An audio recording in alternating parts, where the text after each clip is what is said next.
On se retrouve pour la 3e semaine de mon défi routine et je suis plutôt contente parce qu'en fait, là, j'ai pu mettre aussi en place ma routine du week-end et commencer la semaine sereinement. Je vous explique tout. Allez, à tout de suite.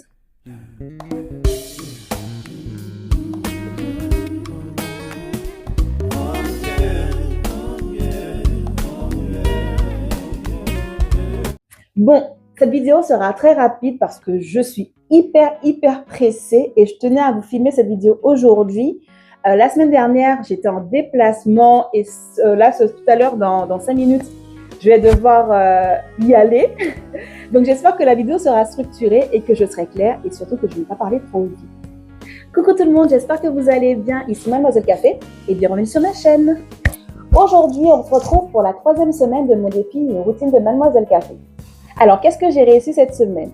Ma vraie réussite, alors je pense que c'est toujours comme ça lorsqu'on commence les choses, c'est ma routine de week-end. J'étais vraiment fière de moi parce que vendredi soir, 20h, tout était plié. J'ai pu faire mes courses, mon ménage, mon batch cooking. L'intérêt du batch cooking, c'est que je n'arrive pas à faire le repas le soir, ça je l'ai déjà indiqué. Donc, je me suis dit, tout ce que je peux faire le week-end tranquillement, autant en profiter.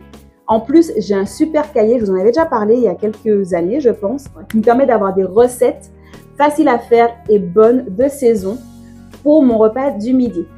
Ensuite, les courses. D'ailleurs, j'ai commencé par les courses, puisque sans courses, on ne peut pas faire la cuisine. J'ai fait les courses tranquillement avec ma petite liste, puisque j'avais préparé avec mes recettes du batch cooking. Donc ça, c'est super top.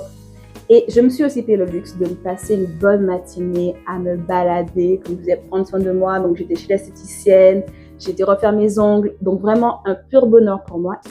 Côté routine du matin, là, on va dire que je suis un peu plus mitigée. J'ai réussi à faire une routine complète 3 jours sur 5, sachant qu'il y a un jour où vraiment juste j'ai eu la flemme. Vraiment, j'accepte. Voilà, le premier jour, le lundi, c'est toujours plus compliqué. Le deuxième jour où je ne l'ai pas fait, c'est parce que j'ai été faire la fête le soir. Donc, c'était les jeudis de Nîmes. Donc, tout l'été, ce sont les jeudis de Nîmes. Donc, je suis allée boire un verre avec une copine. Et voilà, rentrer à 1h du matin.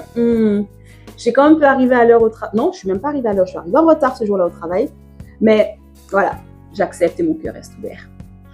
Ce qui concerne l'arrivée à l'heure au travail, donc que je traque, mis à part le vendredi après ma fête, là, ma soirée des jeudis de Nîmes, tous les autres jours, j'ai pu arriver à l'heure. Même le lundi où j'ai eu un peu de mal à me lancer dans ma routine, j'ai quand même gardé en tête que mon objectif à la clé, c'était d'arriver à 8h au travail et ce qui a été fait. Donc, ça, c'était super bien.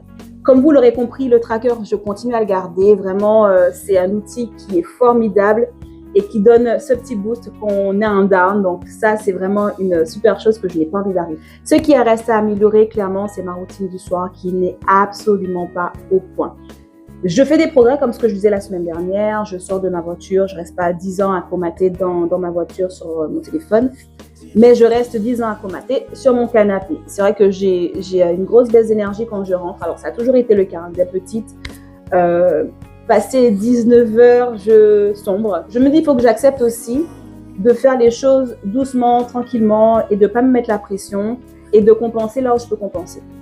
Donc finalement, de ma routine du soir, ce qui reste prioritaire pour moi et que pour le coup je fais, c'est de ranger après manger, prendre ma douche et puis voilà, on va prendre le temps du soir pour se reposer pour l'instant jusqu'à ce que je trouve une routine qui m'aille.